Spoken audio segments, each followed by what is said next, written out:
the way we live in this world needs to be reinvented. And I have this feeling since more than 10 years that a new way of feeling is possible. Everybody is running after something and everybody is exhausted. Most of the people that are joining Amara, the co-creators, the first thing that comes to them on why they want to join the project is community. How can we slow down when the entire economic system is pushing us to go faster? This promise that you will work all your life and then when you are retired, you can start to live. I think this is a big scam. In the new world, if success isn't represented by the numbers in your bank accounts, what is the new metric? Connection is actually what makes humans so successful compared to other species, right? Because we have the ability to connect and to exchange. If you have your environment designed to be connected to other people, it will be way easier to feel connected to other people. And I think that's, we need to find this feeling of being together. Let's go. That's all. Are you stressed too? I'm okay. You okay? We can take a deep breath if you want. Yeah, that's good actually. That's how it sounds. Hi, Hi. welcome around the fire. Thank you. I love this fire actually. It's very nice fire. There is not a fire for the moment. Yeah. But in the next episodes, Next we're episode, working idea. cross finger. A bit of patience. As you can see, this is not a typical podcast, right? No voice studio, no fake answer, and a fake fire. Yeah.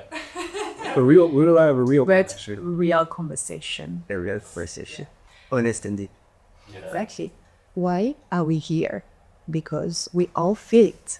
All words is anything. The way we work, the way we live, the way we love. It doesn't work anymore. So our mission is simple. We want to find a new way to live. A way that feels real. A way that feels human.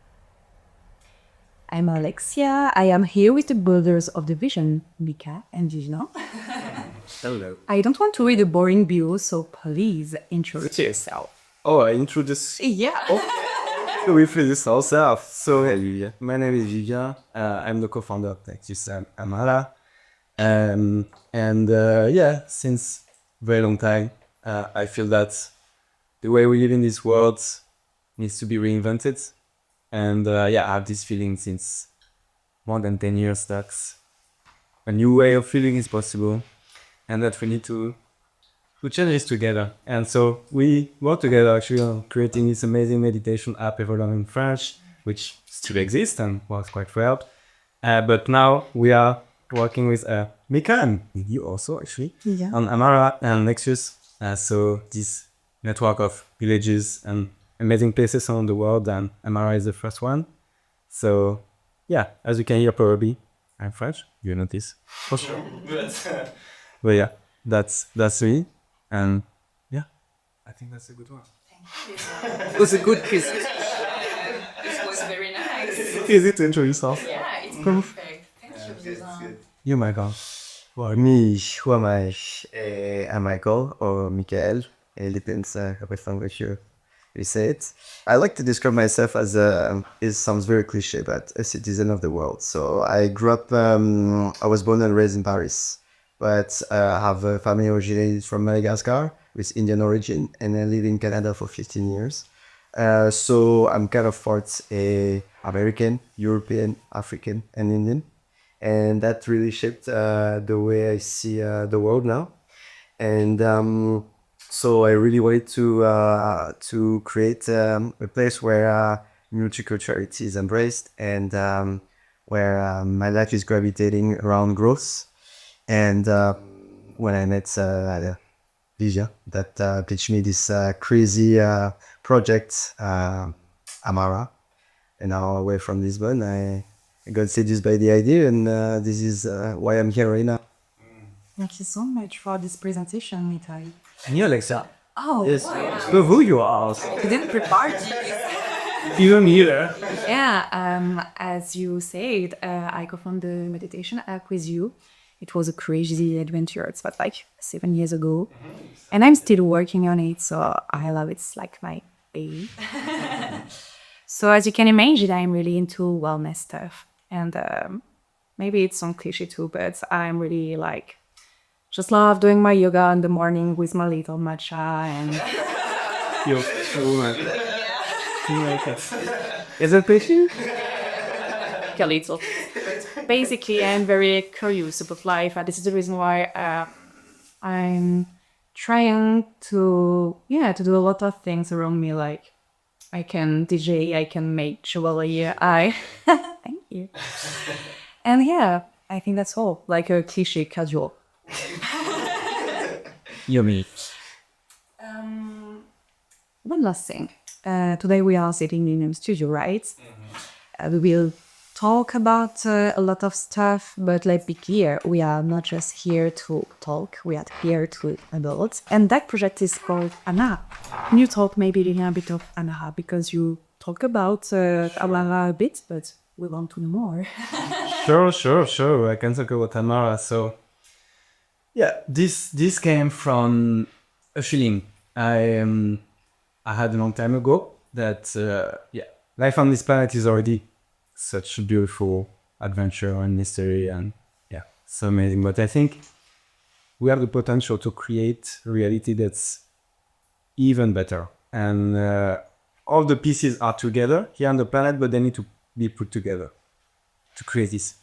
So I visited many places, festivals, events that really inspired me in this way, to feel that way of living where we feel more free, more connected to others and to ourselves exists. And so I really thought on these ideas for a long time, for a few years. And I had this feeling about Portugal, that Portugal might be a great place. Actually, we know each other since a long time, and I talked to her about it since a long time. We even visited Portugal like 10 years ago. About this project. Actually, it's an amazing memory. It was nice. So it was always here in my mind, in my heart. And since 1 year and a half now, it became way more concrete. We found this amazing land next to the lake in Tomar, 1 hour in the north of Lisbon. And I met Michael, we met Gonzalo, that will come in the podcast a bit later. And now since like 6 months, things are accelerating like crazy. Like we secure the land, we have an amazing group of Amara co-creators, people that are with us in this adventure, that follow and support this crazy dream, and people that want to live there And help us shape it. and help us shape it together. At the beginning, it was not sure that people would want also this, because we were like a bit in our mind thinking about this and not knowing if some other people would want also to live like that. But we were amazed to see that once we started to communicate on it, like we had a strong answer from people that I'm thinking about this since years. I have the same project in my mind, and I'm so happy that you are doing it, and I want to join you to do it together. And many people telling us, that's how I want to live, that's my dream, that's what I feel is the future, and that's where I want to be. So we were not alone thinking about this, and we just needed together to create this. You know why it's working? I think it's because we're actually doing primarily for us. It's a way that we want to live, and we let people tag along the way if they want to share the same vision and add their things. And I think the thing that I see that people like is that we're not trying to just put our vision into it. We just want to co-create. We are more like an idea initiator. Vivien is actually an idea initiator, and he's kind of like put the machine into roots, and we all like join into it and put our vision, and now people are just helping.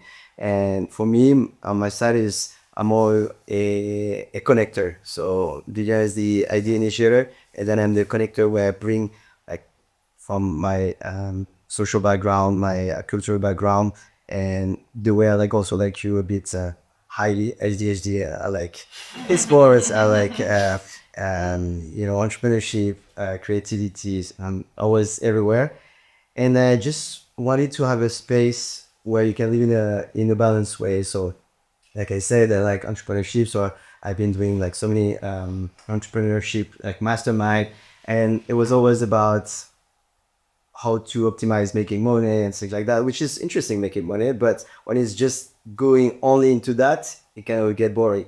And the same in for spirituality. When I used to go to like let's say ashram or silent retreats or ayahuasca retreats, things like that, it's very interesting. You can reconnect with yourself, but then it feels that you Only do you that. feel, yeah, and you feel lost a bit because you're like, okay, perfect, but then you need to make a choice, like, okay, should I stay in this state or should I go back to the society, and how do I adjust myself?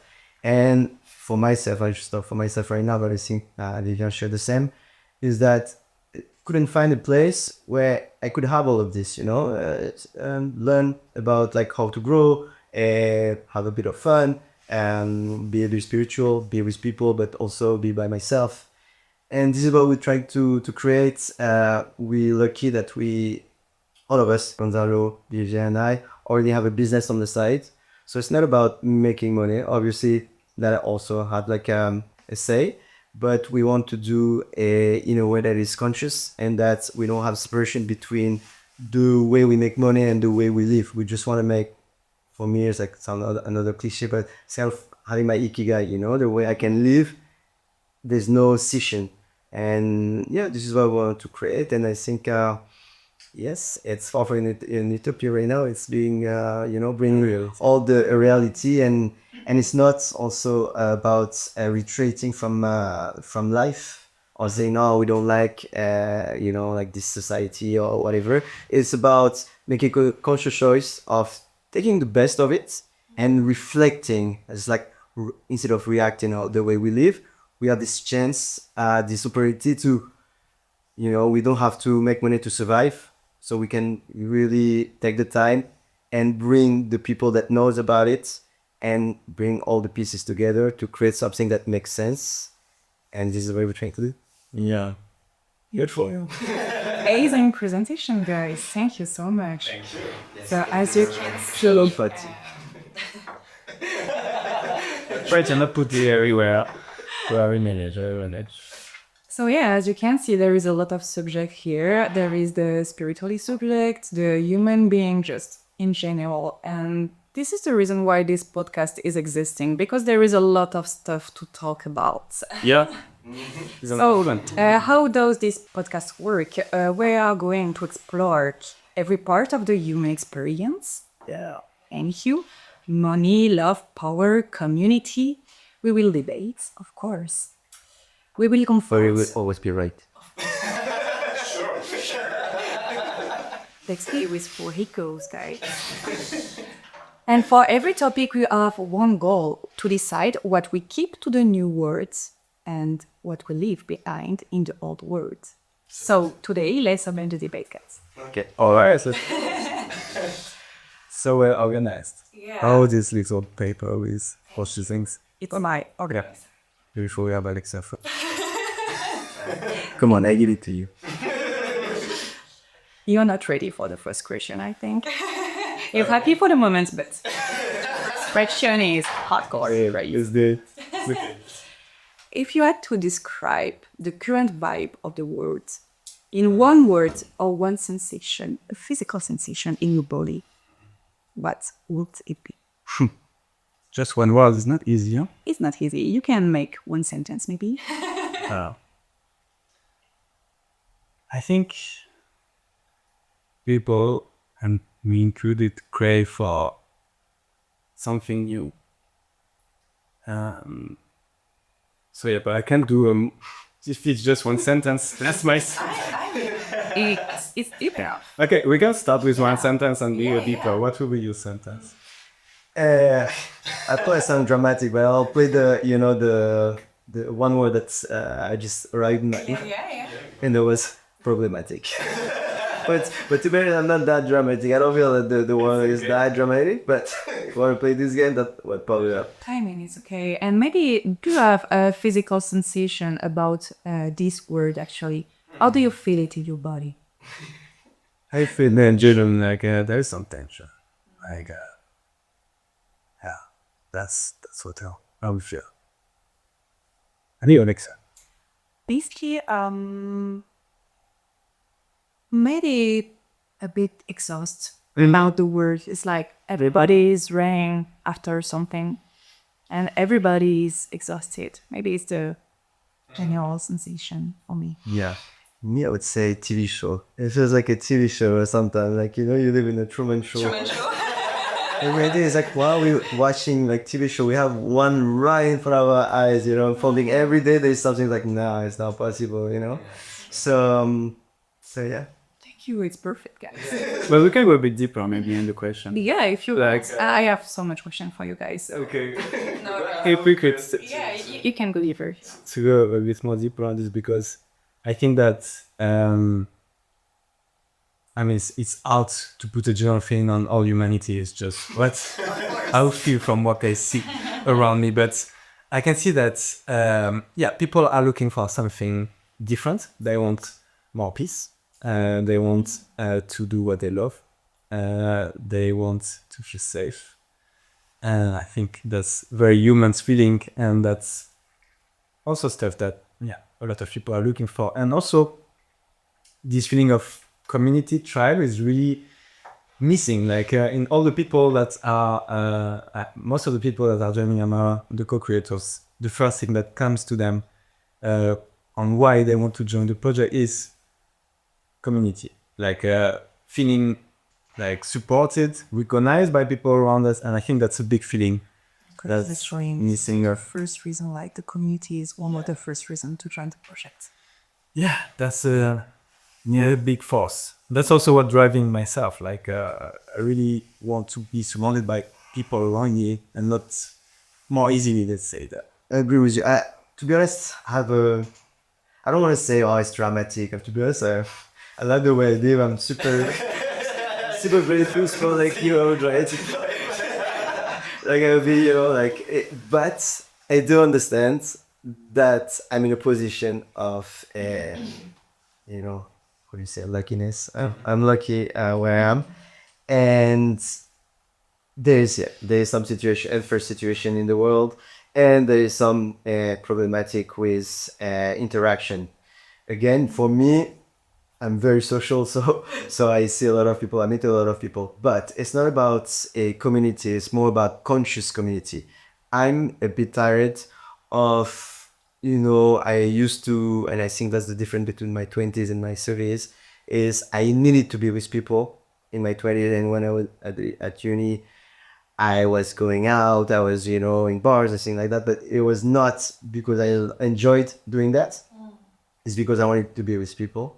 And now I prefer be alone than just be outside doing shit that I don't like and not having conversation that are stimulating my daily life, my behavior, my way of thinking. And it's more about that. I would love to have people in activity that make me joyful and curious and motivated, and it's more about that. That's it for me. Thank you, guys. I have a question for you because you look like very conscious about yourself and the world around you. What did you say? Conscious. Okay. You look very conscious about yourself and the world around you. So I have this question for you guys. We talk usually about the end of a cycle.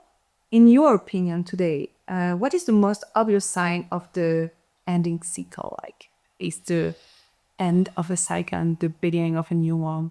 For me, there is a lot of science, and for sure, like life is constant reinvention and impermanence, so things are always changing.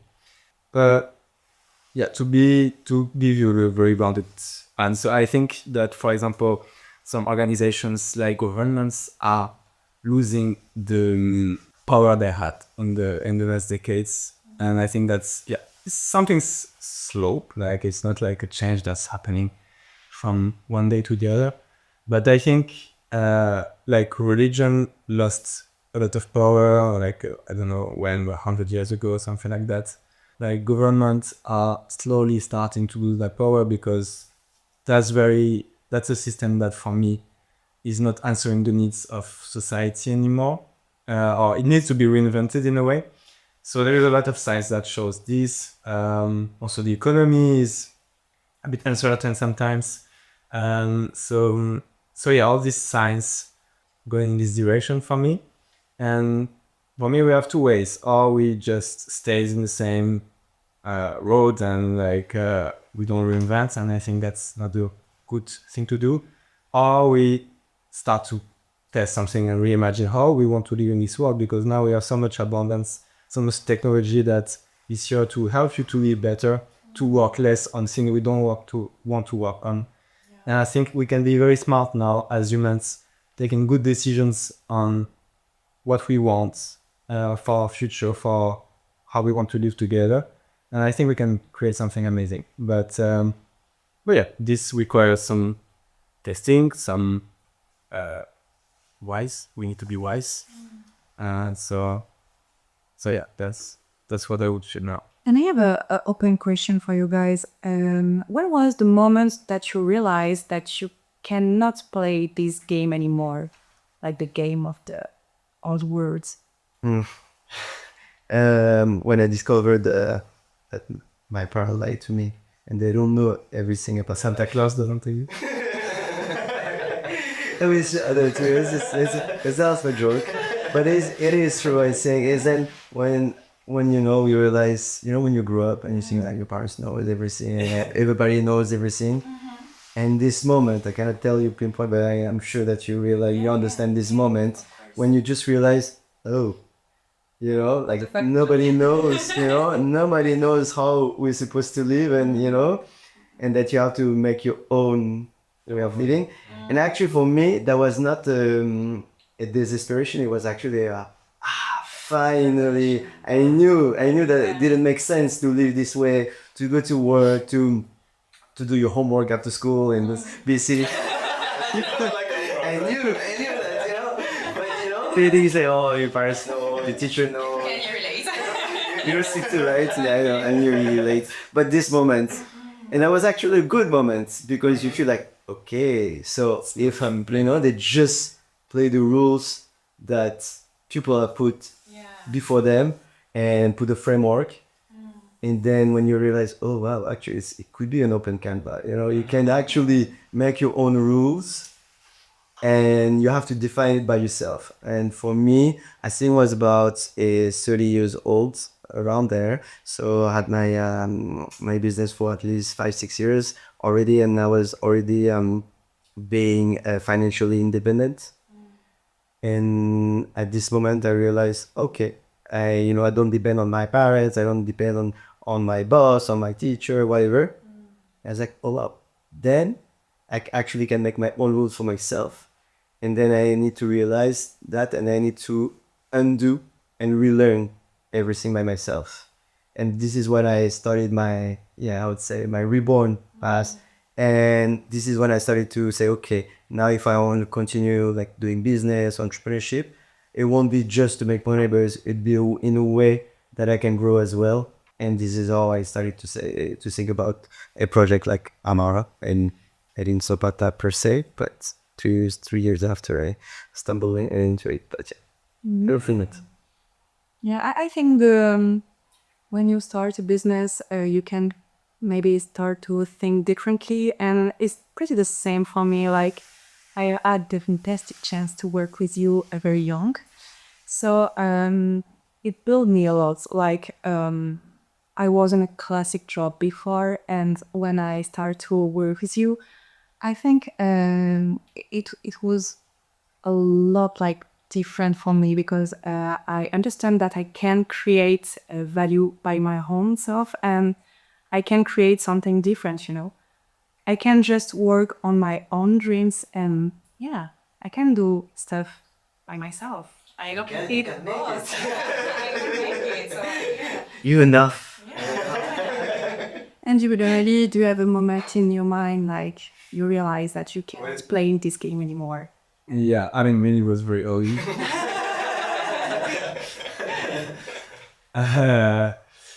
It was very. I started to feel this in school already. Like I was like, what is this? Like this bullshit. Like. Like was this game? Like, I felt I was not done for this very fast. So yeah, I would say came when I was a teenager. Oh yeah, it's amazing. It's early actually. Great. Is there a promise of the old world that you believed in for too long until you realize it was a trap? No, I would say school for sure. School? I mean, in a way, yes. It's like school or retirement, but I never went to to it. I go in after school. I go, okay, this is like a trap. After that, unfortunately, some people they went all the way to retirement to find out that. Luckily, I worked with elderly people. That's because I'm an audiologist, so I had the chance to work with elderly a lot, and talking with them just made me realize, that you have to take your own decision. As fast as possible and make your own pass. But I would say school because the way it's designed is I mean, it's like the classical, information that we hear, but I think it's pretty true is that you've been raised and formed so that you can serve the society and not really your own self. And they put you in a format, and if you luckily, I didn't belong into it. So I had to raise question, and like I went out of the pass. Luckily, I was not the smart guy that has the good grade and feel good about it and keep going. She was like I was this girl. I mean, I was like the great student, and but I wasn't like great about it. It was like I need to do it because if I can't have any good grades, it's I'm not enough again. I'm not enough. Yeah, and the parents also. It's more on me, but as you can say, it was like a condition. Like I need to have these good grades to be a good girl, basically. Yeah, no, it's good. It's actually true, and for myself too. So I was really struggling between having a discipline of school, but also have parents that to succeed in life, especially because we were immigrants. So to be succeeding in France, you need to have a diploma, you need to be a doctor or something like that. And I got that, right, because they arrived in France. It's only because my dad became a surgeon that he kind of like made his pass. So I got that and had to study hard to get a degree. Led me to be an audiologist, to be financially independent. Luckily, I snapped out of it after and said, okay, now I can actually make my own pass. But yeah, it's funny to see. Yeah, I feel something similar to what you said. For me, it's this promise that you will work all your life, and then when you are retired, you can start to live. I think this is a fucking big scam. Like, when do you like? This is basically a premise of the old world that you cannot believe anymore. Yes, you're like, it's so short and so precious. Like, we are here to do stuff we love. Like, we're not here to do boring stuff all day, stuff we don't like, just to make the society work. Like, now we are in a state of the world where we don't need this anymore. So I think that's like something we need to stop. Right. It is, and also it's the bigger slide because two things. When you program yourself to work all your life and then you stop, and I think this is a huge problem for our parents and all people that are in this stage right now. I mean, I'm lucky me. I gotta get this retirement post for 3 years where my business was working kind of by itself, and so I had 3 years where I was looking to do playing tennis. Not only I was enjoying my body, my mind, playing tennis, and all the other stuff too. Yes, but that being said, I was bored. Like, because you don't have a higher purpose goal or something like that, and you feel like, what am gonna do with my life? And what I'm saying is that when you condition to work all your life to make money, for example, I was talking with a lot of people that were telling me, oh, you're so lucky, you have so much time for you. And those guys, they're making way more money than me, way more. And I was telling them, if you wanted to be like me, you could have done it way long time ago. But you don't want because you're scared to be bored and you don't know what to do with your own time because we haven't learned to do that. So as well as the problem. So you work, you say, yeah, I'm gonna enjoy it after. But then once the time comes, You don't know how to do. You program to go to work, and then you feel useless because you're not productive. And we build our identity on the work also. It's exactly what I'm saying. So, and this is great. That you need to condition that from an early age and work on, like taking care of yourself, playing tennis without being stigmatized. Hey, it is a good thing. It's a good thing. You play sport. You elevate your mindset. You connect with people. It's all the sports. And go running if you want, but that's something that's need to be unconditioned from.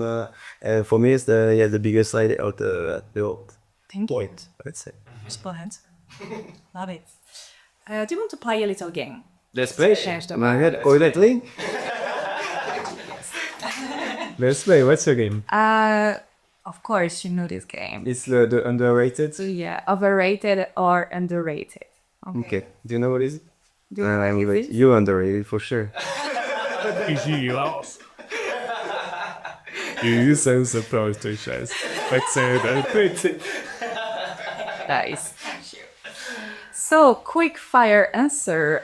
Don't think about it. I just, say concepts, ideas, and you say naturally overrated or underrated. Okay. No explanation needed. Or we can explain a little bit maybe. If you feel it, maybe. I love the way you just choose and be radical. Okay? Under radical. Yeah. Let's be radical. 9 to 5 job. Okay, this is easy. Wow. Overrated. No. Overrated? Please. Now, you know what? No, I would say it's overrated, but I would add something. It's not the 9 to 5. But 9 to 5 is pretty nice, actually. Like, and you can be already on your work. It's a 9 to 5. You have time to socialize with people or something. If you like work, you like it, and then you do other stuff. It's not everyone has to make your work same as you're living. It's impossible. But what I would say is the 9 to 11 or 9 to midnight, those bankers that work like so many hours, those, lawyers, they work all day and then, they just forget about their own life for their work. That is, but overrated. I think because myself, I work a lot and I really love it. And I don't feel I'm missing on life because I'm working.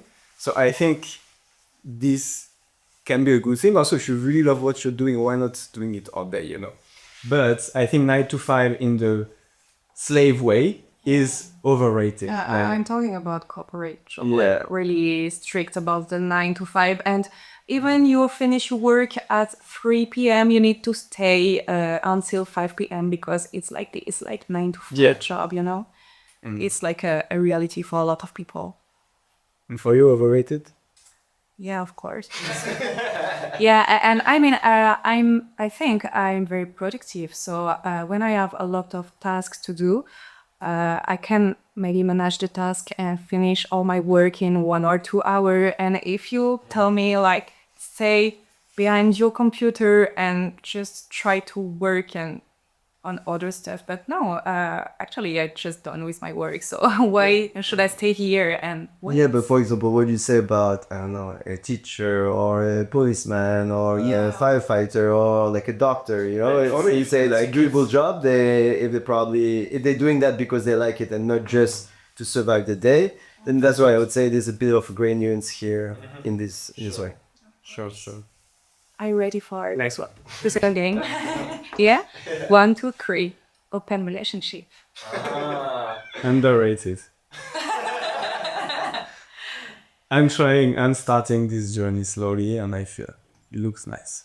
But I don't have a lot of experience yet, so but it looks underrated because it's something that's not common at all. I mean, it starts to be, but I think we can really start to redefine how we want to live as couples and romantic relationships. And for a long time, the model was very simple, monogamous relationship that worked for many people, and that's great. But for some people, I think this is not the best model. And I like the fact that the collective mind starts to be open to this kind of things, even if it's still very early, I think. I think it's underrated. What would you think? I would say overrated. As a simple thing, I would say overrated, not underrated, in a way that right now we in the position that we are in the period that we are, I feel that we feel a bit saturated. It's not like a new concept. It's been few years that our generation and the youngest one, actually the youngest one, understood that is overrated. It's more us. We came from a more traditional and we went to explore. We were like, okay, fuck it. Like, you know, we saw our parents, blah, blah, blah. And we went to open the doors. And now if you look at the new generation, they're like, no, it doesn't really work in a way. And I feel it's a bit true in a way that, I mean, it's been 6 years. I haven't been like dating seriously. That's why you said that.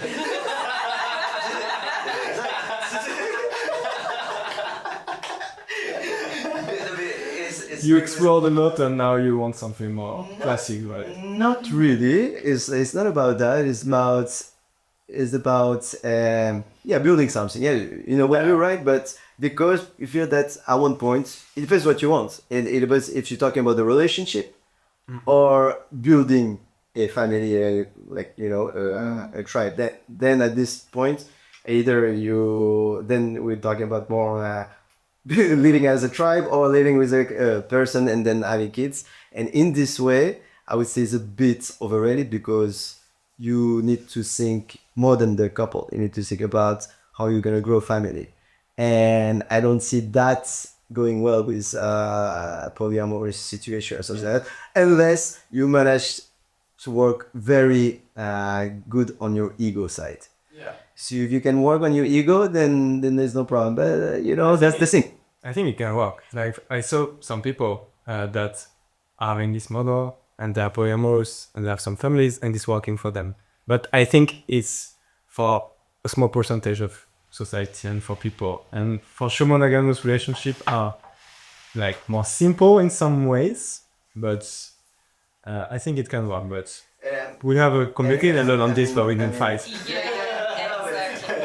You're right, and we see that monogamous relationship as well is not the ideal situation as well. Yeah, it's not about one is better than the other. It's just, I guess it's often kind of, it depends on who you are with, and I think the most important is the communication. I would say it's really the communication and the open-mindedness. Not even like the possibility of being, you know, polyamorous or whatever. It's just putting the two aspects side to side. The fact that we are human and we have needs, and the fact that we are social species, and we have those rules that we have to put together, and just do the parts of both of it, I would say, and discuss that.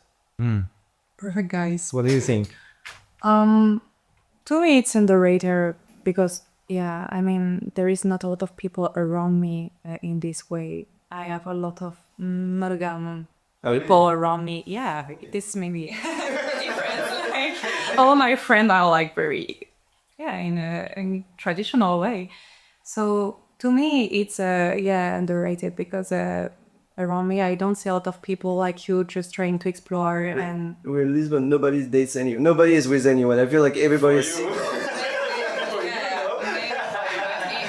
reality, around me, basically, you're the only one in my circle. Yeah, and he a little bit. Oh, okay. A little bit. Go deeper, please. We can go deeper into the other episodes. We will have a full episode of this subject, guys. So you will fight on this in detail later. So let's go for the other words. For the other words, I just want you to say operator or narrator, just to be quick and fast. And word for each one. just to go fast. Okay, so the next one is silence. Underrated. What is that? And you? Silence. Underrated. Very nice. Second, Alex. Underrated. Underrated too. Ambition. Well rated. Misplaced. It depends. Some people confuse ambition with power and with control, I would say. So it's just misplaced in misunderstand. And Just ambition. Just to us, there a lot of ambition. How you? yes, underrated. To me, it's overrated. Okay. Okay. Yeah. Actually, other way. Because I think ambition, it's a lot of pressure, actually. You need to be ambitious, and there is all this motivational discussion and speech, and I am a bit sick of it. Go XP, I changed my mind. You're right, I'm right. You're right. Really, that's why I say it's so underrated, because it's really promoted in society today. I think it's a good thing. It's nice to have desire and want to create things, but it's really, really promoted. So I would say it's not underrated. And I think the people with a lot of ambition are really not happy with their goal. And Yes, because this, I'm gonna paraphrase it or call it very badly, but I think it's Paulo Coelho that says that we have two sides in us.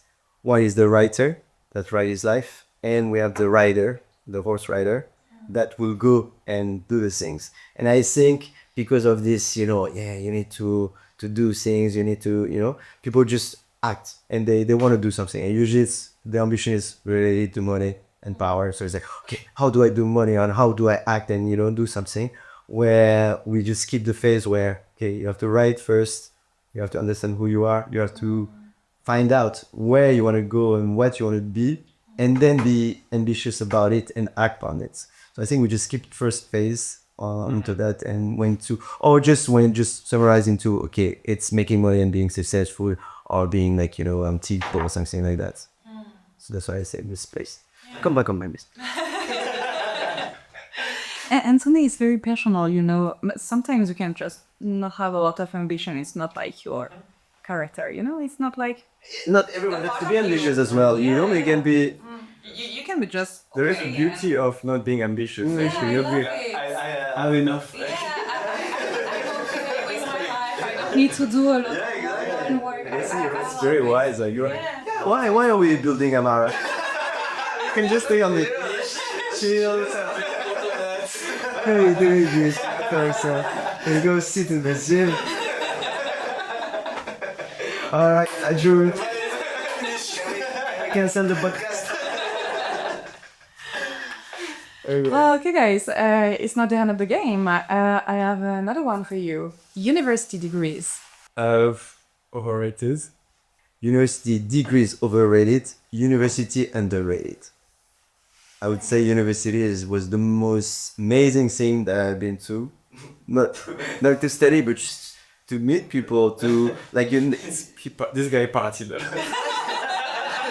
Guys, it's actually not about partying, it's just about discovery, like you meet the school, meet people from all around the world that think differently. You don't have parents, so you build your life.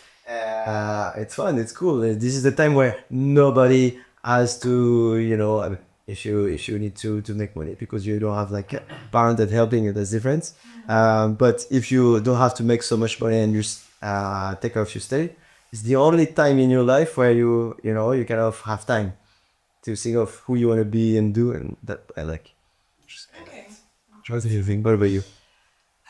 To me, like the word is university degrees. So for this, to me it's overrated. Sorry. Yes, to me the university degrees can be overrated right now because I think the words evolve very fast and the university is slow actually in France. I'm not talking about what I didn't know, so I'm just talking about French and France, pardon, and French people. And I have a lot of French people around me just talking to me and like, yeah, I have a master degrees in economics, but it's full of bullshit and I can't do anything with that. Or I have a full master degrees in communication, but basically I learn more on YouTube than my degrees. So basically, I think the university in France is a bit slow for the life because life is evolving very fast and university is a bit archaic and old. To me. Okay, last one word, guy. This one is a bit spicy. Yeah. Ayahuasca ceremonies. Oh, okay. I never tried ayahuasca, but I did some similar things, and I would say it's underrated, but I not tried, so I would say underrated, definitely. I know it's becoming a trend like yoga and everything. But the same, I'm happy that it's a trend. Like I prefer that yoga and wellness and ayahuasca to be a trend than smoking or drinking alcohol. Yeah. It's the introspective. So anyway, if you go for the wrong reason, you're gonna be smashed by the planet universe. So I mean, she will take care of it. So I think it's underrated. It's like having. I mean, this plant was only accessible for shaman before or chief of tribes. And now in a world that it's accessible for everyone to have an introspection and to be your own psychologist. Sounds good. So it's like a good ad for It needs to be done without no, there's it. It needs to be done with super consciousness. You need to. It's like it took me 4 or 5 years of thinking about it, doing research, and check the right people to do it. Because like everything, you'll find people that use that as a business side because obviously it's you can make money out of it. So obviously, if you just go like this, like everything, it can be detrimental for sure. But if you do it cautiously with the right people around you, no, see it's for now it's underrated. I think every people that are in situation of power should be.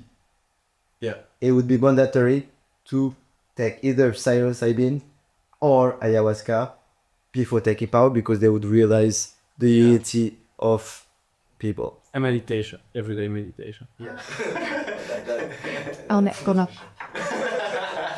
You will have the link below.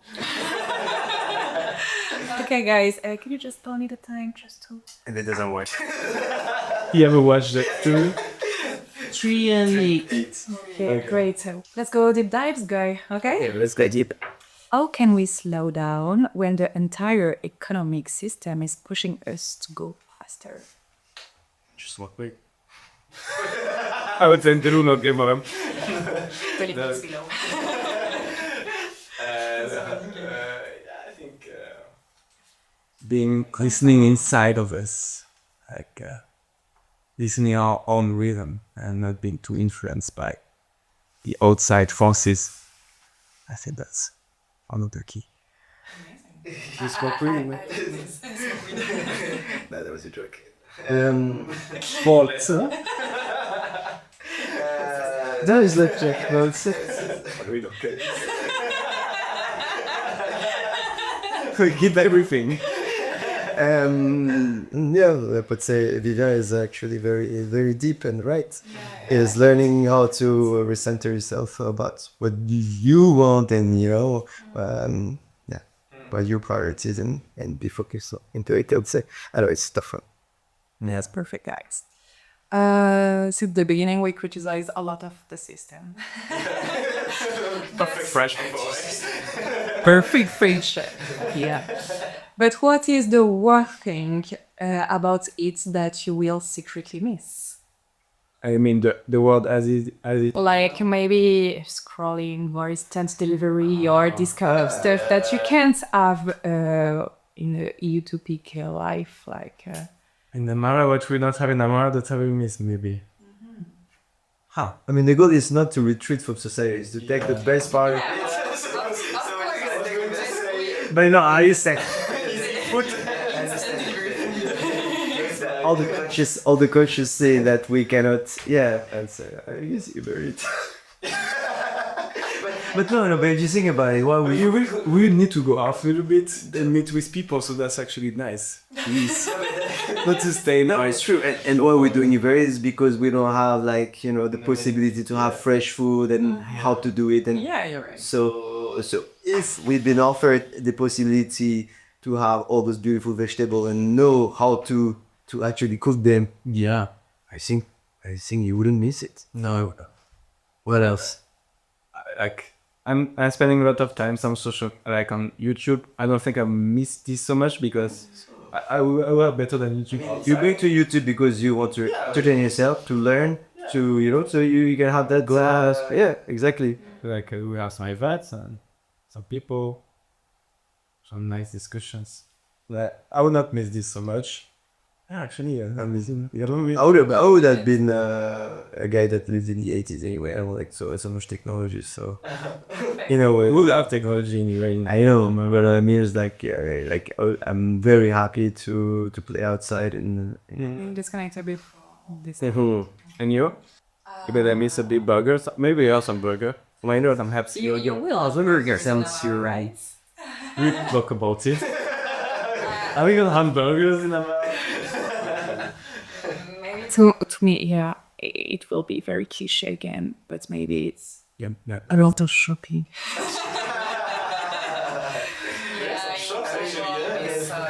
I mean, It's hard to me to be minimalist. I aspire to be, but we already have like 2-3 designer. Oh, They do fashion designer. fashion designer. They do conscious attires like that suits your. So they do what do you say? A screen of what would be the proper materials that be used for yourself, energetically, spiritually, and I don't know exactly how they do it, but yeah, they use the proper material. So in a way, if you be able to dress very nicely in a conscious way that help other people that fabricate, I think you'd love it. Still have your shop, you be.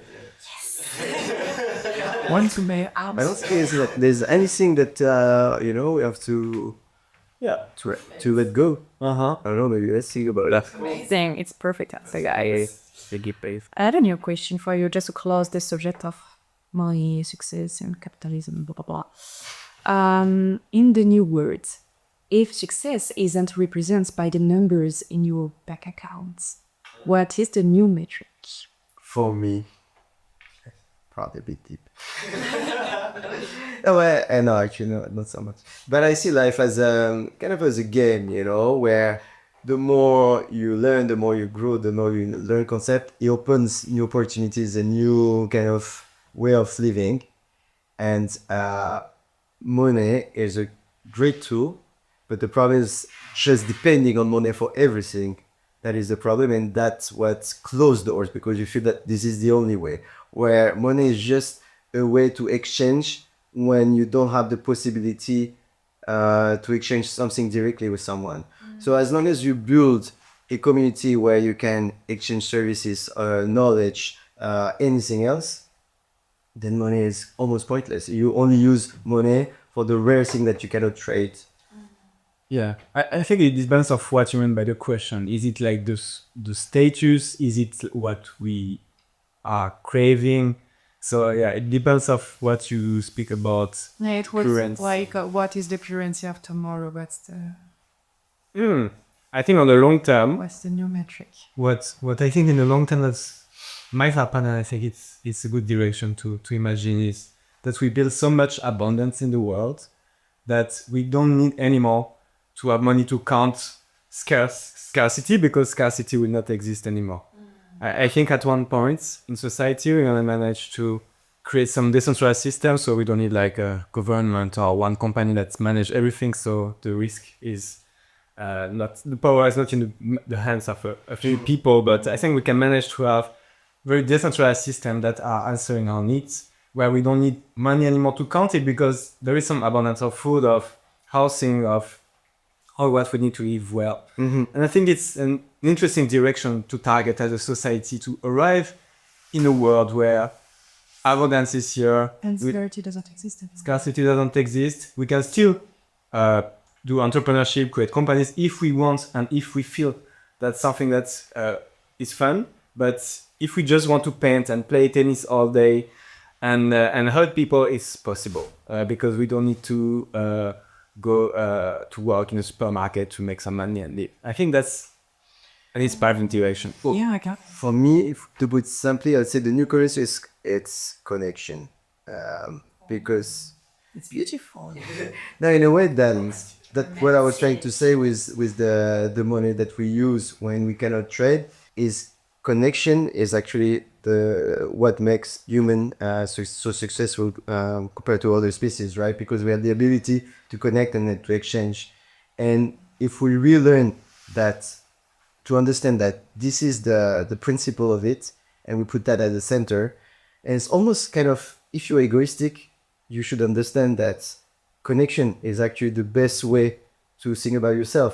If you're respectful to the other person and nice to the other person, it will help you grow and do whatever you need to do without having to learn by yourself. So if we really redesign the way we connect, actually just to live better, but also as an egoistic way of living, if you want to live independently, you have to understand that you need to be good with other people so that you can actually live a better life. And that would be the new currency. This is actually the perfect transition for the next question because, oh, let me ask you. Okay.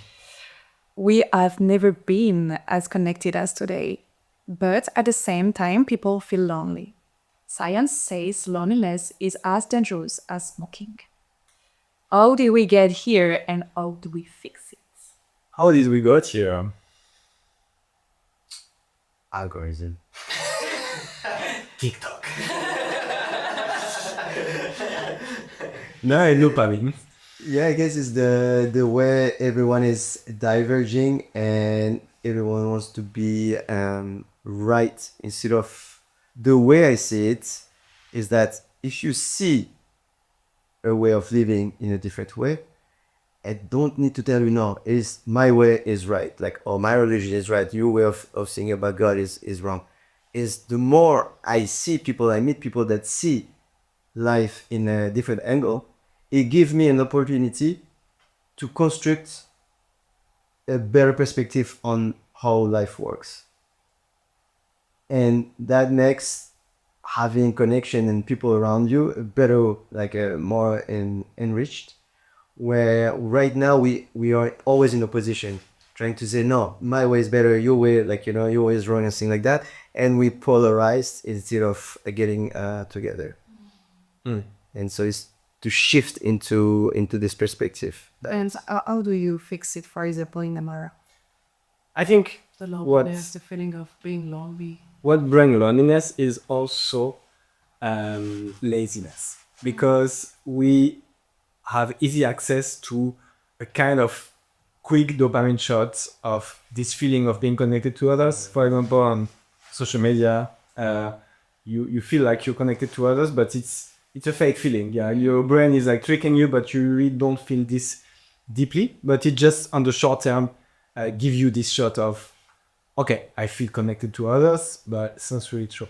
And I think the way to fix it is to make it very easy to connect with other people and have social experiences. Because today, how the society and how the place where we live are structured, it's not easy to connect with people. We live in like in the cities, we're in apartments, in some boxes, and when we go out, we're in the streets with cars. Don't know your own You don't know people around you. Like, it's very, you need to reorganize to connect with people. You need to plan. And if you just need to go out of your home to have this feeling of connection without any friction, where you just go out and you have someone playing music and you just sit here, or you have like an event at 2 minutes walk from you, or if you have nice place to have a great sunset and you have people next to you. If you have your environment designed to be connected to other people, it will be way easier to feel connected to other people. And that's something that, in my opinion, we really miss today, because we all live in our own boxes and we stay in our own boxes and we watch our phone all day. And I think that's, yeah, we need to find this feeling of being together and to create an environment where it's easy. This is exactly what we're trying to do with Amara, actually. So, for example, I don't know if you know the documentary Tomorrow, a beautiful documentary. It's a French documentary that have gained some important awards. It's the way, actually, it's very, very interesting. It's how like we can rethink society and you know, like schooling and anything. And in that they actually talking about a city in the Netherlands, I think, where what they done is integrated permaculture gardens around the main facilities, like the school, the police office, just things like that, so that when you go pick up your kids, then you can pick up your carrots, and then you'll automatically start talking with the parents and while waiting. So it creates, you know, simple things as that, you know, you just start talking to people, reconnected to nature, to yourself, like simple things that makes beautiful outcome. For example, I was in Bali in a yoga center, and I was up by myself, and I would have loved to talk to people, right? But you know, you never know. Like people are in their own bubble. They don't want to talk, so you don't know. But they had something that's super simple that we can implement everywhere, and that we will do in Amara. There's different table at the restaurant, and there's one table, and there's an etiquette here. It says for the one that wants to talk, community table. You know, you just have this. You come here. You know that you won't bother people. People are here. They want to talk, and that's it. Simple. You see, simple as that. And for example, I mean, I'm like I need to talk to people and stuff like so. I always try a way to interact with people, and I see how difficult it is. Where I know that I'm one of the most like interacting people, so I know that this is a very huge problem. But for example, sometimes I'm going to a yoga place. It's to do yoga with people. Otherwise, I'll do it. I'm a yoga teacher. I'll do it by myself, my place. But it's the fact that you can do it in communion with people that make it great, right?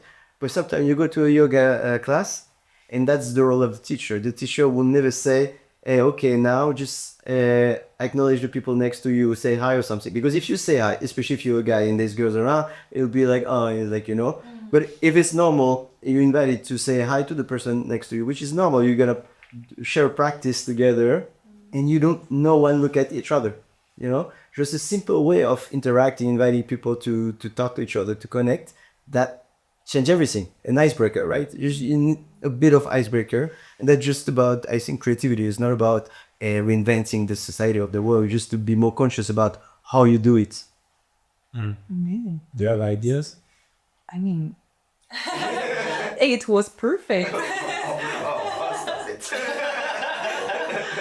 I just want to talk more about your condition as a guy, as a man. So this is the next question for you.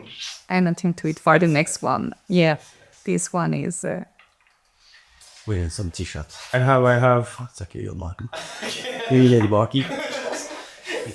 Feel free to be very honest on this one. Hi guys, you won't be judged by me. How does it feel to be a man today? Do you feel the pressure of having to be sensitive and strong at the same time? Yeah. Interesting question. Yeah, I think there is two things and two opposite direction. Like you have a force that is taking men to lose their masculinity, like I would say feminism, but some extreme sides of feminism. So where men and women are exactly the same, where men needs to refrain their violence that they have inside in a way that their masculinity, and that's there is this feeling that some people think that it's toxic, and I don't think it's the right direction. And the other one is the opposite, where we say, okay, like Andrew Tate, like you need to be like what he's saying. Like you need to dominate a lot, but you don't cry, you don't have emotions, you're a man, you make the money, you make the woman stay home, etc. So I think there is as a man an important balance to find here, where you at the same time is true with your masculinity, but you don't refrain your femininity. And I found myself, because I was really in these questions like a few years ago, like what is it to be a man? What is it how can I express my masculinity in a healthy way? And it was really a question that was inside of me, because I was going this feminist side, but I was feeling that it was not good. Like I was refraining myself. What do you mean you were going into this feminist side? I mean, I was not... like, for example, I was not daring to speak to women. Like, I was afraid to lead. I was afraid to express my truth. I wanted to please. And I think all of this is very unhealthy, because I was keeping everything inside at one point, and I was frustrated. So I think that's not good. You were playing the nice guy. Nice guy, exactly. So, and I discovered David Data. I don't know if you heard about this, but it's a very interesting writer, and yeah, he's organizing retreats, etc. And he wrote this book. I don't remember the name, but it's very an amazing book on masculinity and how to express it in a healthy way. And yeah, this really helped me to shape how I want to express my masculinity and to dance also with the feminine and to understand these different energies and how they work together, because we are working together. We are done to be, I don't know how to say this in English anymore, but yeah. You can say it in French. There's a problem. But to work together, to be I don't remember, but if you know, Yeah, come on, tell us. If we yeah, interesting. For me, I would start to say that it was a shock to me. To see this battle when I grew up as a kid. For me, maybe very innocent, but for me, the girls were the smartest. Always at school. For me, it was just I mean, the dictate or the way they write, colors, everything. I was like, okay, girls are and then when I grew up and said, oh, mans are leading. No, seriously, I was like, oh, that's shocking. So that's one thing. I was like, okay, and plus even at home, like I mean, yeah, my dad was a surgeon working and bringing the money, but at home is my mom leaving. It's like we were four kids, and she was like doing A to Z. Obviously, like she didn't have time to go make the money outside, but she was doing everything, and my dad was actually like let's say under her, but she was leading, right? So for me, that's one thing, a bit shocking about that. And the second is I feel I have a very big feminine part in me.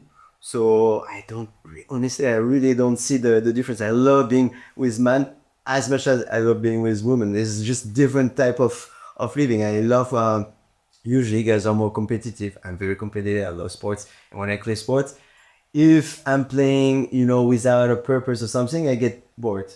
So I like having someone that wants to win and wants to improve themselves. But I also love just, hanging out, like being creative. And I love that about women. They're more about like, let's plan, let's do this, like that. Like you always, when you go to a girl's place, it's always, there's candles, there's like tea. I mean, it's like without basic shit, but I mean, yeah. No, but it is true, and it's true. But I mean, usually when you go to a woman's place, the setup is way more comfortable than in a guy's place. And I like both. I like being very comfy. I like. So it's just a balance. And yes, I feel that it's just we really imbalance everything. And the thing is that man took power. Do you want an anecdote into that? I'm just gonna tell. So before, at the very ancient time, it was a woman that had the power. They were worshipped by men, and then step by step, when agriculture came into place, and we realized that yes, okay, women are giving birth, and this is why they were respected. But we realized that we need male to have the kids, to have the kids, right? And then we realized, so men is not that useless and door. So then they became at the same height, step by step. And then with wars and money coming into place, then man took the ascendant because they were controlling this aspect and to power. And the imbalancement came from here, and this is where we are at right now at this stage. This is too much. And that's the problem. It's just an unbalancement. And the problem here is that there's little place for femininity. It's always like, oh, you're doing yoga, oh, you're doing this, which is like shaming, where it's actually a cool thing to have a bit of femininity, right? Sure. But in the problem, men doing yoga, just saying. And the thing is, the problem is that we don't value the femininity way of living or way of seeing the world, and the feminists have to be forced to play the man role, the man power thing, to to be heard. And that's becoming even worse because now they're playing the role of man to take power and like faking their role where we should be hearing more women and put a bit more femininity and have this beautiful balance about, you know, like, okay, let's see. And again, it's the way we see the world. If we see different way, we just have a better perspective on life. It doesn't mean, oh, we have to act in this feminine way or this masculine way. First, we both have this, a bit of masculine, a bit of feminine. We just have to balance it. And I'm curious to know actually your perspective as a woman in this, like how do you feel as a woman, and what do you feel about this, like balance and power dynamics between? Yeah, I think I have actually a lot of empathy for men because I think, yeah, I know it's the good answer for my queens, but actually I think it's hard to be a man today.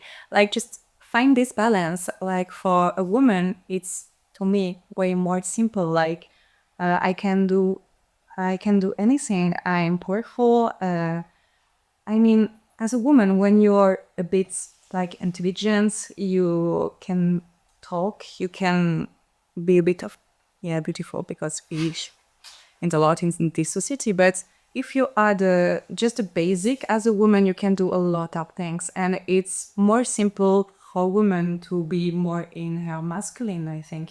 Like you can really... It's more accepted, you mean? Yeah, in this society, because yeah, you're as a woman, I was always pushed to be more ambitious, masculine, organized, blah blah blah, and lead. And I'm so comfortable to lead to.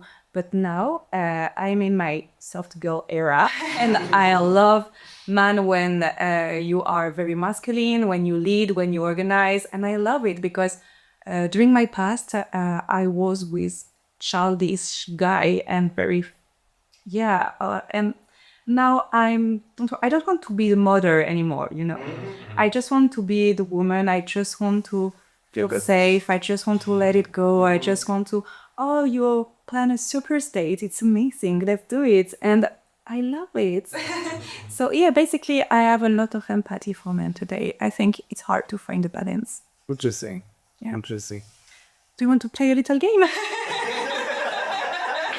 Because we don't have a lot of time anymore, so I think maybe we can play the last game. Okay, after day. Okay? Let's play. Yes. So this new game is breaking the cliché. Okay. I read a cliché and you tell me true or false. Okay? Okay. Communities are just cults for people who cannot handle reality. I'm still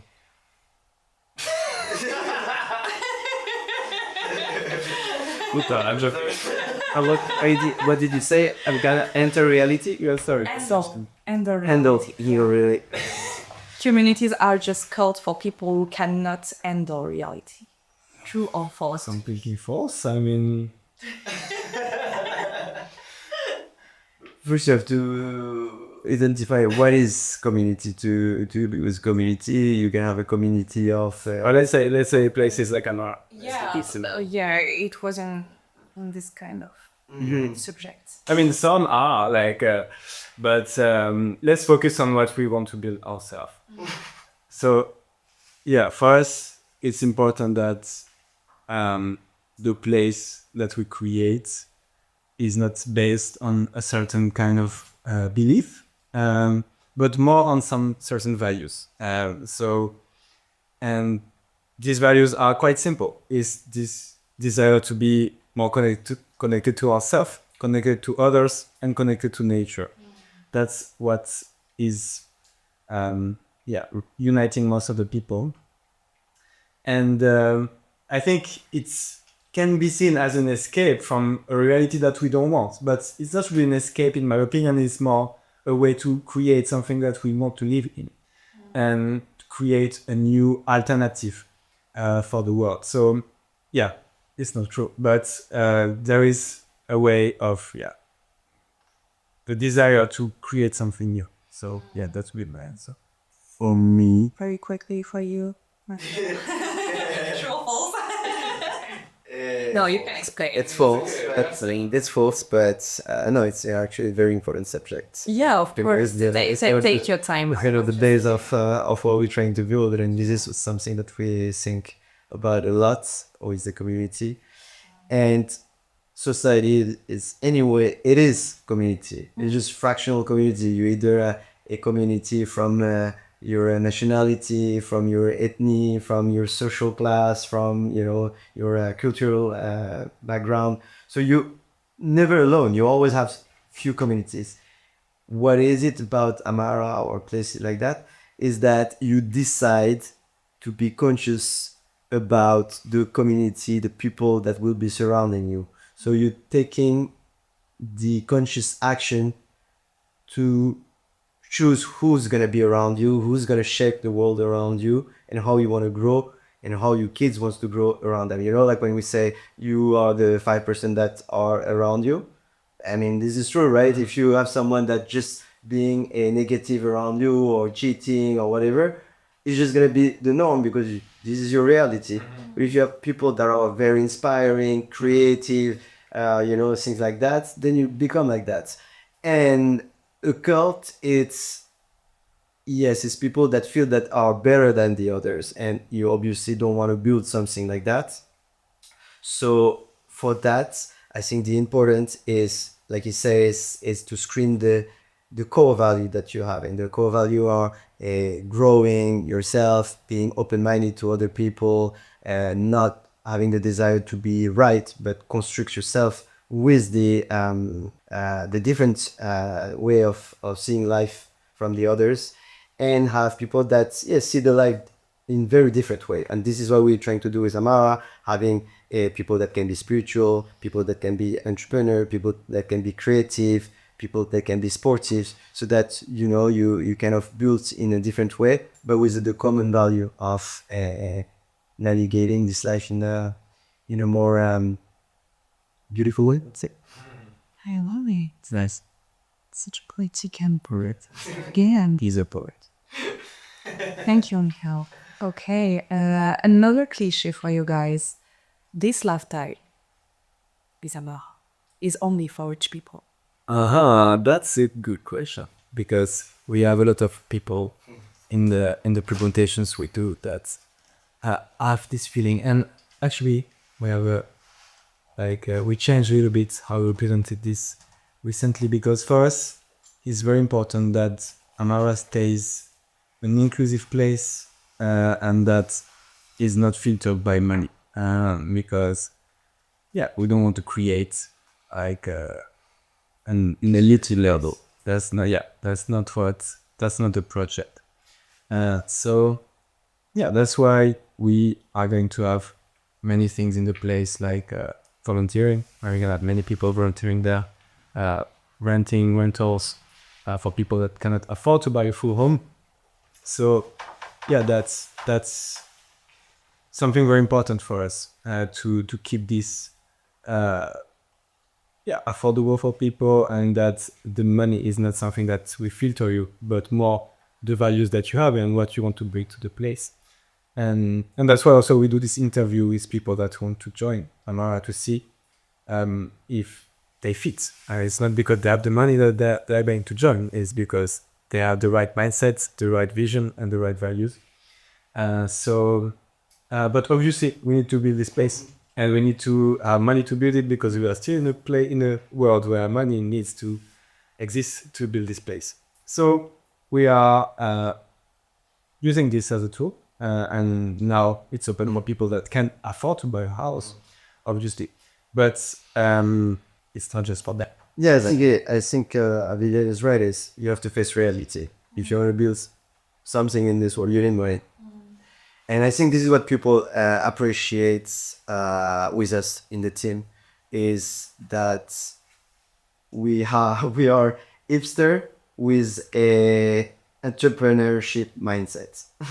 So in a way, a well-balanced mindset, in this way of, yes, we need money, we need to be capitalistic, but we don't want to keep the money for ourselves only and just be among rich people, but what we're doing in the first stage is attracting people that have money, that can afford to buy and build with us in such a beautiful place, so that we can have this platform that is open for everyone. So the difference between having a cluster of rich people is that we're building for rich people, with rich people, for rich people, and we stay among us. But if you go reach out to people that have money and they want to use their money for better usage and for the greater good, that's the main difference. Then you can have a platform, and then you can create more social housing or social opportunity, and create other places where it's less related to money. But here we're working from a license to build that have a specific type of house that have a cost because it's on a lake and because it's in Portugal. So we need to start with that. But then, after we have the database, the people that can invest with us, we don't need to have those, iterative to build this way. And then we can think about something that is more open. Yeah. And I think something that we could do and we will not do is to have very high prices for the rentals, for the short-term rentals, for all this kind of thing. We will be such a beautiful place. And if we wanted, we could really make this high-end and make a lot of money on this. But that's not the idea. So yeah. There's one thing that I like from Selena Westel, for example, and their marketing position was, yeah, it's cool. It's cool. It's about experience, right? And it's also about in their at least in the marketing. And this is what I feel also when I used to go there, is that you can have a place, paid by the rich. It's kind of the flying experience, right? You have the 10% of people that will fly business and pay the amount so that other people can afford being in there. So here's the same. It's like we will have house that cost a lot, but the people that will pay for those houses will be helping to create the main facilities and the main infrastructure on a beautiful lake, in a beautiful forest, so that everyone else can afford having this beautiful standard. But then, according to your financial status, you can either live in a big house or in a shared places, but without compromise. It doesn't mean that you will be in a shitty hole or something like that. You just, you will have this balance, so that every type of people can type of financial pocket can live in this place together. Yeah, that's important. Amazing. One last cliche for you guys. You cannot change the world just by building a hippie village. An hippie village? A hippie village. I would say if we say that Amara is a hippie village, which is literally obvious, It's a cliche. but not 100%.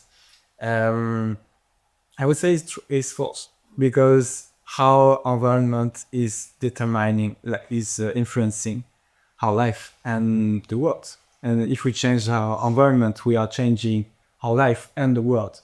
So if we change the way we live, if we change how days look like, we change the life of people, and we change the society, and we change the world.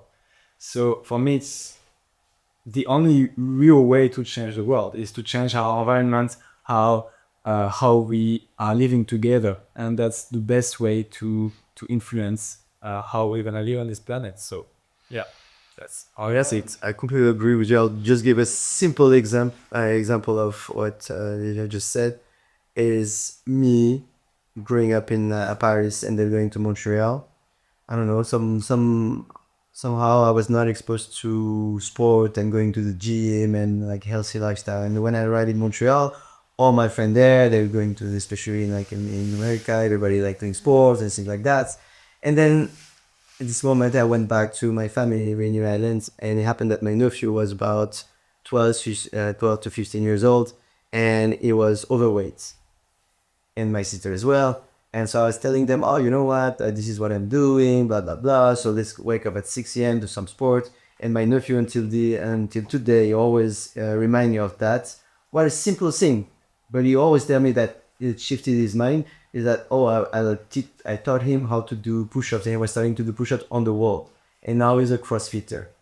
He's like super huge, super like fit, well in his body. Amazing. For his simple knowledge that I took from other people, So it changed, and now his brother that is 5 years younger is way more fit. He's only like 13 and he's doing like gymnastic, everything. So you can see that if we take the conscious way of learning the good habits, like Vivien said, and putting in it, then step by step we're changing. And we don't want to change the entire world or something like that. But if you change step by step, maybe start with one step ahead, a short step by step, changing yourself first and then change.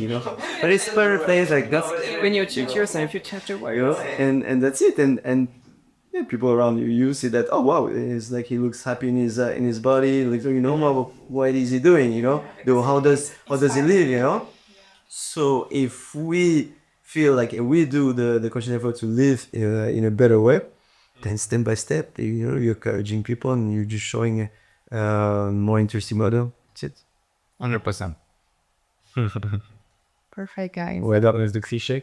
Yeah. Done for the quiche. Did for the last few questions. We have By the way, thank you for your organization. Yes, it's amazing. it's my Yeah. first time, but I will improve step by step again. Okay, so we talk about community, cult, connection, blah, blah, blah. It's human nature to look for a guide. We need people to show the direction, right?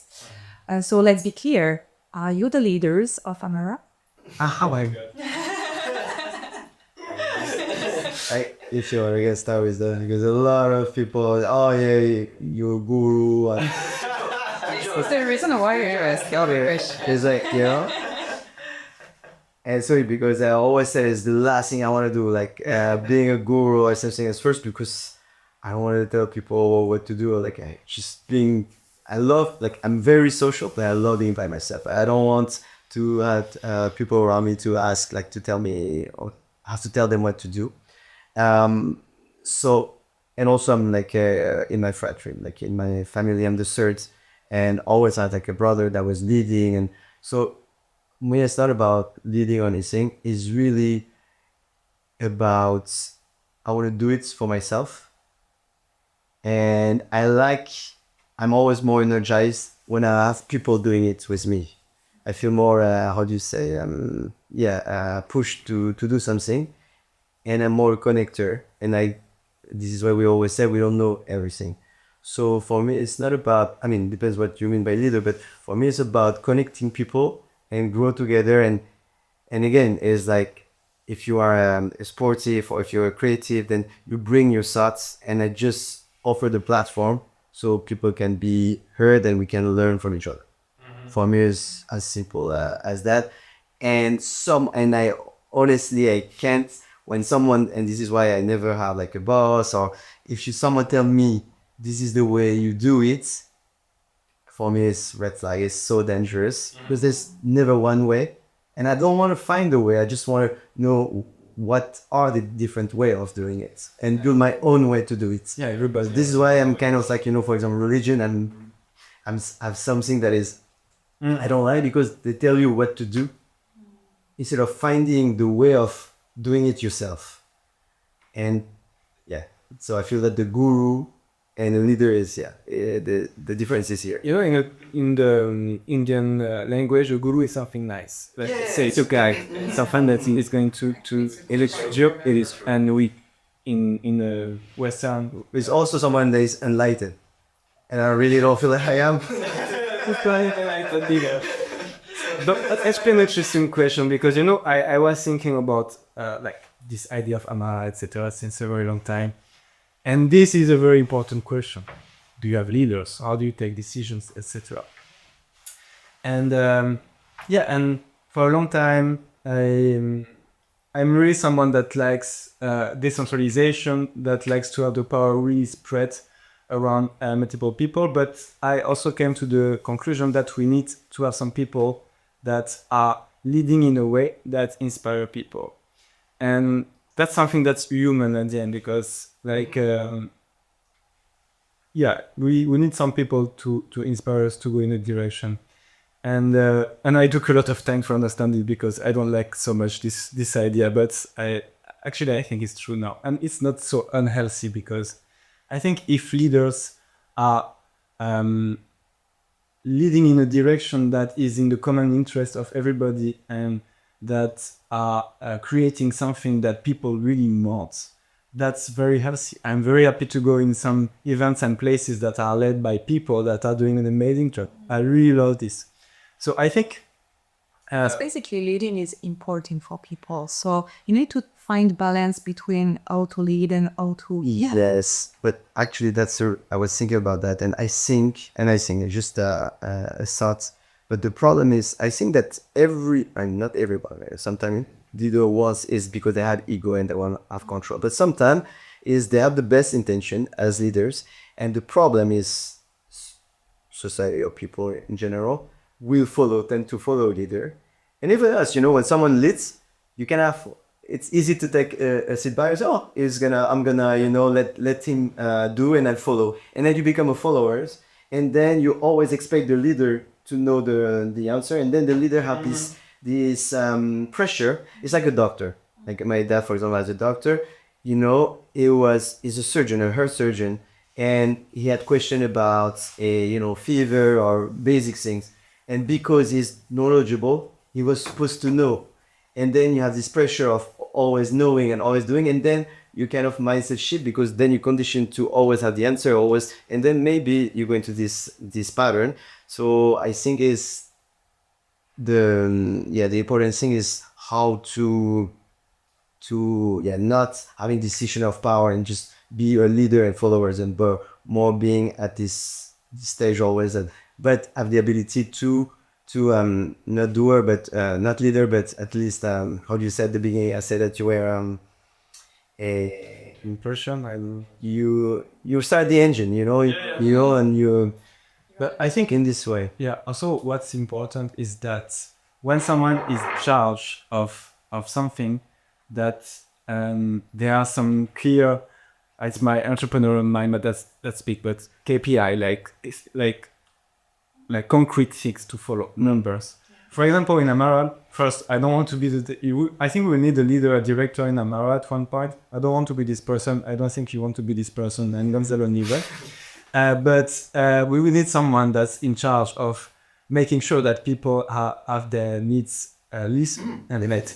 And I think it's healthy to have someone that's in charge of this, and that we are trusting this person to do that. But this person will need to have some very clear numbers to deliver on.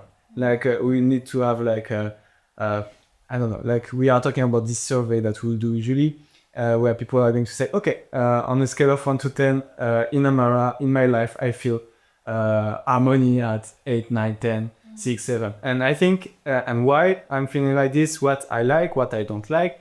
And I think if one leader is in charge of making sure that this KPI or this very simple thing is listened and respected, we can have something that's very harmonious and healthy. And if the leader is not delivering, we change leader. Like it doesn't need to be one person if this person is not good.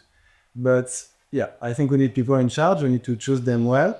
We need to have a great system to follow well how they work, and that they don't just don't deliver and keep the power. That's not good. So yeah, that's a long answer to some. so speaking of leader subject is, if you have one leader, then at least you have one voice. It's not dissonance, but then you have too much one person who decide. If you have too many, then you go in different way. So it's kind of having a decentralized but still harmonious, where we all have the same long-term vision, and it's okay if we don't see it in the same way, but if we have a way of saying, okay, we decide, we vote, we go in this way. Yes, but this is something we talk with the community, and we're trying to do step by step. We have some guests that will open our vision into it, and step by step go. Yeah, well, and the important thing is, I think the leader needs to be accountable to the people because they're going to take decisions for them, and that's accountability. I think is very important to make sure that the decisions are taken in the interest of everybody. Yes. Amazing. Thank you, guys. We all want a tribe.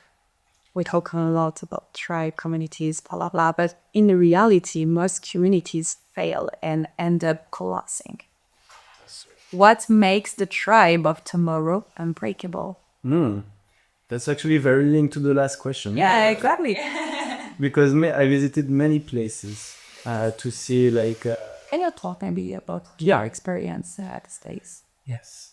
For example, the first one that came to my mind is Auroville in India. So they built this amazing city, in India, 160 years ago. It was really seen as a spiritual city. It was led by a guru and his wife, and It's a woman right now who is, right? It was opposite. it's a couple. But now they died, and that's actually the problem because they were the leaders of the place, and since they died, the decision making was unclear. So you have some camps, like you have some people in the village, in the small town. They want the town to stay as it is. No more new construction. Stay like that, relax. Everything is good. And some other people, they want to build more houses, create more dynamism, etc.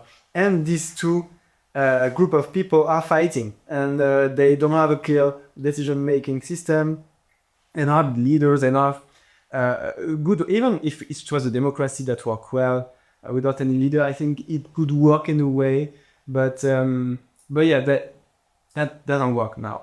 So I think it's important to have a clear way of taking decisions that are taken in the interest of everybody. So I think that's the first very important thing.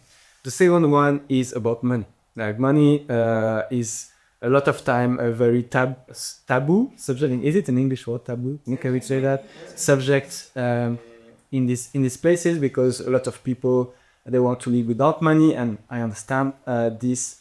But if you have some people that are paying for everybody, it can create some resentment. And many places like that, you have some people they feel they pay for everything and they don't have so much in return. So it creates some tensions, and then they decide to stop, and that's collapse. So also about the money, the business model, let's say, needs to be very clear, or at least how money is managed, and to make sure there is no resentment that's created. But yeah, it's always about power and power dynamics and something like that. And I think if you need to create a very simple and clear system, and that is also respecting how humans work in their deep systems. Yeah, I think it's not like money the problem or capital is the excess of the of capitalism, like the too much, is if we can find. And it's the same for me. I think it's as much detrimental to do how to say excess of capitalism or just charity in a way, because in both way it won't work at some point. Charity is super good, like it comes from a good heart, but then in the end you find resentment, you find that the money disappear because there's no lead in a long term. I think it's just about, again, the balance, but having a win-win-win situation where everyone can find a positive aspect. I think it's not wrong to make money out of a place like that, but it's all about what you're gonna do with it, how you redistribute, where do you place it to make it grow, and things like that. So it's more about that, and just not being alone deciding it. It's like with the community that you're trying to build, and so people have a say into some decisions and things like that. Perfect guy. Yeah. Something to Yeah, I had an angle, I forgot. Something was. Oh yeah, actually I remember now. Yeah, another thing that I think is very important is to have a dynamism in the group of people that's there, because a lot of communities are very close, and it's always the same people. You don't have new faces, new energies. And I think this brings a lot of progress because people get frustrated to each other. A lot of, again, power dynamics are created. And I think bringing new energies, diversity of people, new people, movement is also going to create something healthy. Like I don't know very biology, but when you let I will go in like but if you let always the same cell together, like it becomes like unhealthy. So And also if you have people that sing the same way, like, like, so that's the thing. So I'm not saying every eco village or a place like that are like this, but sometimes it started because people don't feel they're comfortable in the actual system and they don't want to live with money and things like that, so they reject and say, okay, we're gonna live without money, and it becomes kind of an utopia. But if you don't come from this place of, oh, I wanna live outside the society, or you want to say, okay, I wanna create a better version of society, and having people that understand that. So what I love in Amara so far is that the people that are joining are people that have been living into this capitalist world. They've been into marketing, they've been engineers, things like that. But they live through life and they realize, okay, there's not only that. So for example, we have this amazing engineer. She was elite of building a starship, and she built airplanes. But on the side, she's also a how do you say, horse a tuning energy healer at the same time. We have this. that's cool. Yeah, it's very cool. We have beautiful people in our community already, and we have this kind of people, like, let's say, per se that we had this Benoit yesterday presenting in our town hall. He's an architect. He's a property developer. He likes making money and develops things, but he wants to do it in a natural way and in a low consumption way and things like that. So it's those kind of people that want to live with the societal cut, but in a more conscious way again, like not just going just in one way. It's like, okay, optimize, it's like, okay, how can we readjust, rebalance, so that we can serve everyone, and nature and people and ourselves. But I really also understand people that are really rejecting society and that want to live without money. It's not something I blame because I really understand them. And I was also in this stage.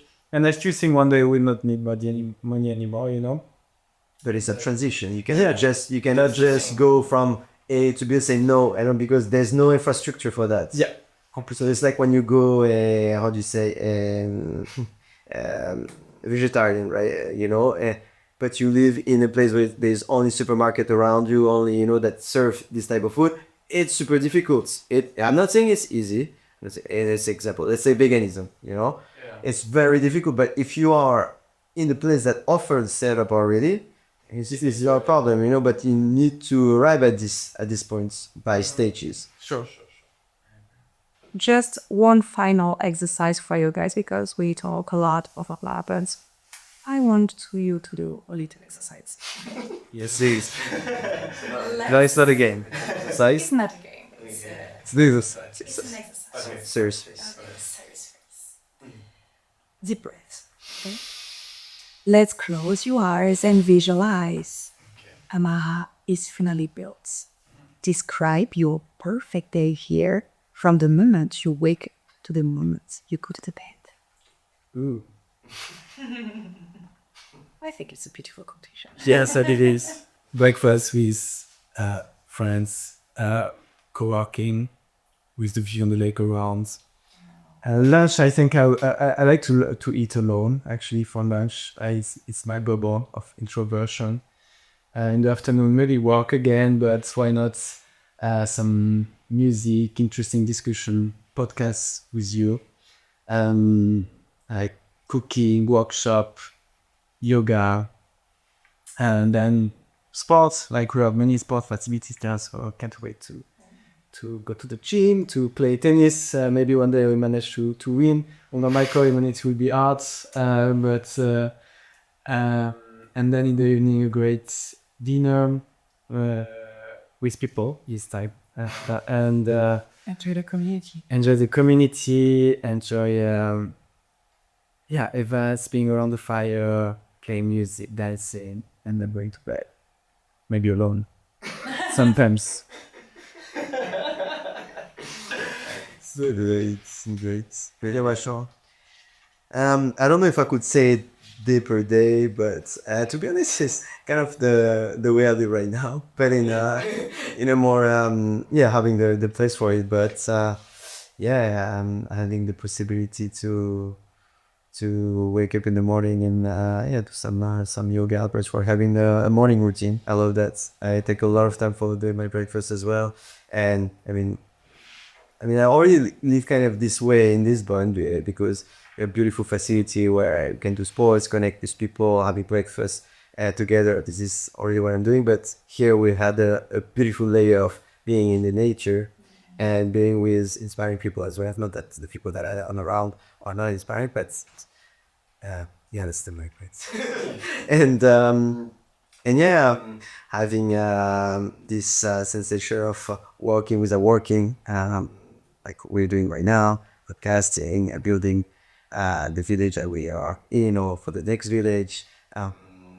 And what I love the most, what I would love the most, and what I'm missing is having the opportunity to attain workshop and classes. So it could be a philosophy class or a cooking class, or just doing some sport and go deeper in different things. This is what I miss. I feel sometimes, you go to yoga or you do to a drawing, painting, or nice workshop on a date or whatever, but you don't feel like you discover something, it was nice, but that's it. What I would love is like, okay, let's for a week or 1 month to say, okay, I want to improve my creative skills and do a bit of drawing, a bit of this or poetry or something like that, and actually learn in a deeper way and having time to settle and do that.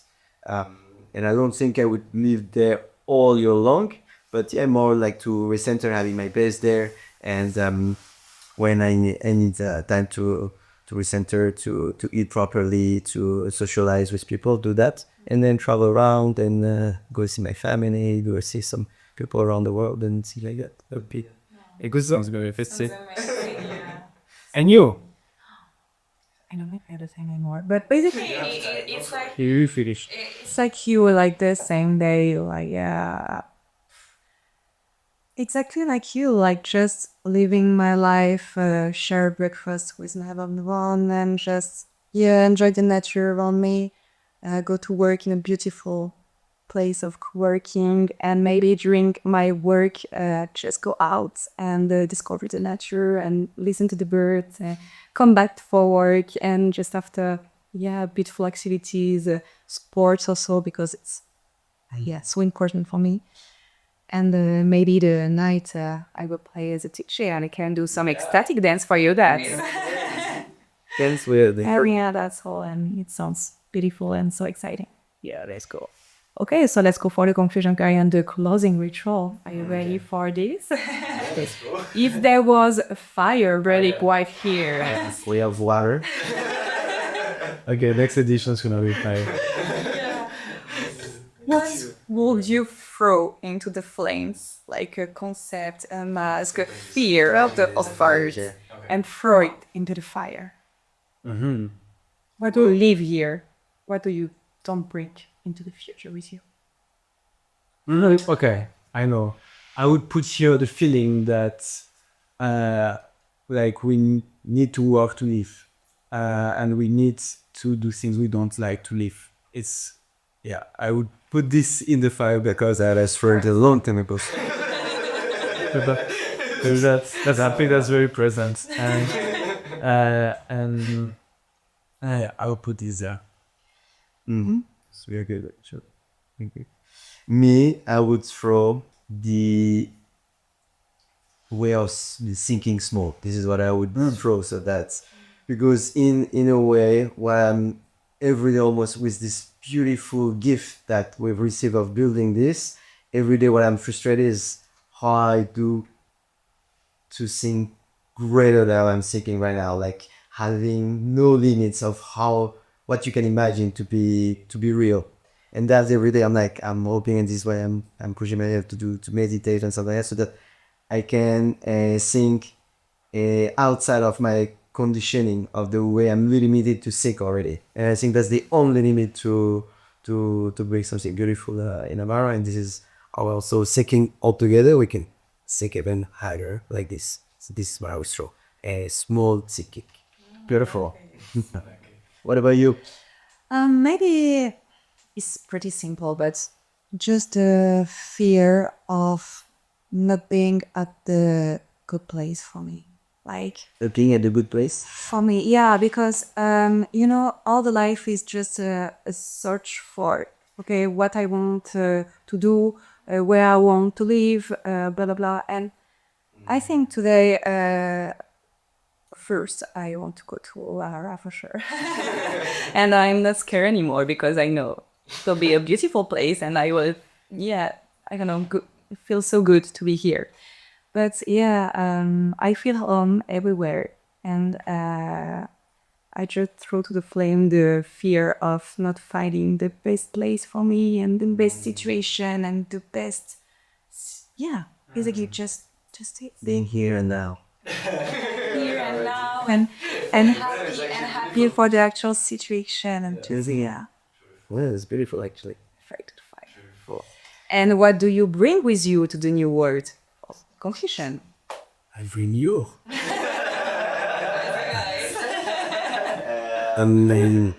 I'd say, yeah, authenticity, truthfulness, I would say. And hopefully not trying to be someone, to pretend, pretend that I'm someone I don't want to be. It's exactly the same for me. Yeah, I read it. Yeah, exactly. It was my thing. When I write the Croatia, it was Joseph. Yeah, we'll prepare some questions. Okay, I think we can finish this with a beautiful hug. What do you think?